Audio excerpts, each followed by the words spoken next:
Bodoh sombong, maaf mereka tidak berminat.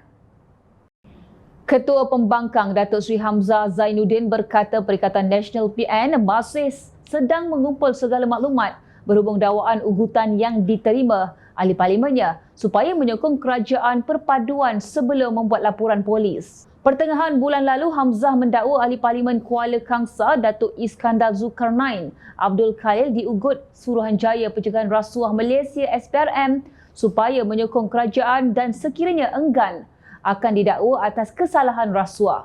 Bagaimanapun, Perdana Menteri Datuk Seri Anwar Ibrahim meminta Hamzah menunjukkan bukti jika benar apa yang beliau dakwakan. Sambil menafikan dakwaan dibuat Hamzah itu, Anwar berkata tuduhan dibuat itu sesuatu yang serius dan sepatutnya dibuat laporan untuk disiasat.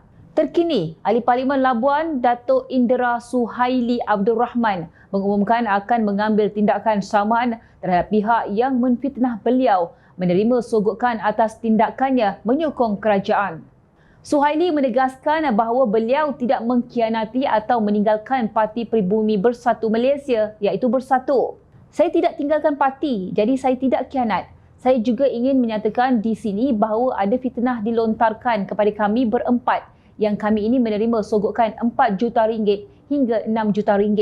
Saya akan bawa perkara ini ke mahkamah dan akan saman individu-individu yang buat kenyataan fitnah itu di akhbar baru-baru ini.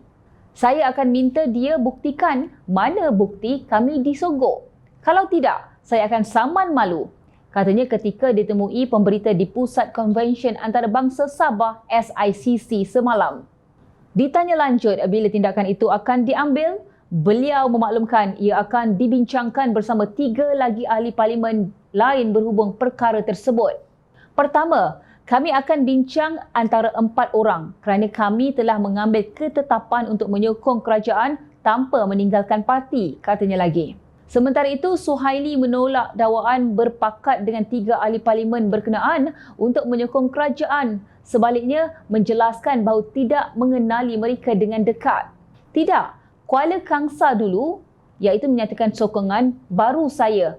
Yang penting 2 lagi saya tidak kenal pun. Kenal begitu saja, tak pernah berbincang bagaimana pula kami berpakat. Tolong jangan pandang rendah wibawa ahli parlimen. Mereka mampu mengambil keputusan. Kami tidak perlu berpakat, katanya. Sedakah Bersatu dan PN bahawa sokongan beberapa pemimpin Bersatu terhadap kerajaan pimpinan Perdana Menteri telah membuktikan kegagalan pengerusi Perikatan Nasional PN Tan Sri Mahyadin Mat Yassin sebagai pemimpin, kata pengarah komunikasi Pemuda Amanah Nasional Hazni Hassan. Katanya, keadaan itu juga jelas memperlihatkan gabungan parti pembangkang semakin kucak-kacir ketika mereka berulang kali mendakwa akan kembali menjadi kerajaan. Rakyat jelas melihat Presiden Bersatu dan pengerusi Perikatan Nasional telah gagal mengawal ahli parlimennya sendiri, malah hanya mengambil inisiatif untuk menghubungi mereka selepas keempat-empat ahli parlimen bertindak menyokong PMX. Rakyat akan sedar betapa Mahyadin tidak memenuhi syarat untuk menjadi ketua pembangkang kerana kelemahan dan sentiasa gagal dalam memimpin, katanya dalam satu kenyataan.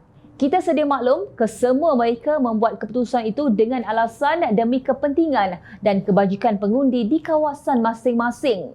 Dalam hal itu, Hazmi berkata Mahyadin sebelum ini menunjukkan kegagalan sebagai Perdana Menteri ketika era pandemik COVID-19 apabila menjadikan darurat sebagai benteng untuk terus berkuasa. Tambahnya lagi, kerajaan pimpinan Mahyadin juga terpaksa dibubar selepas hilang majoriti di parlimen yang pertama kali berlaku dalam sejarah di Malaysia.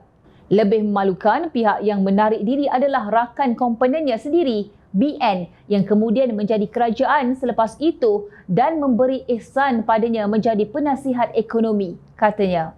Justru Hazmi mencadangkan agar Mahyadin bersara daripada politik demi masa depan Malaysia yang lebih baik.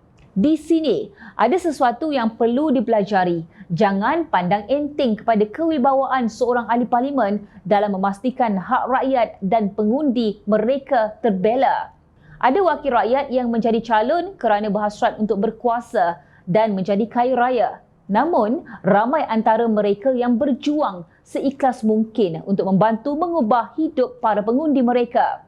Jika hendak dibandingkan dengan ahli parlimen PAS, mereka lebih mementingkan politiking semata-mata walaupun sudah berpuluh tahun menjadi ahli parlimen. Mereka suka terus memilih untuk bermusuhan daripada berdamai dan berunding demi rakyat.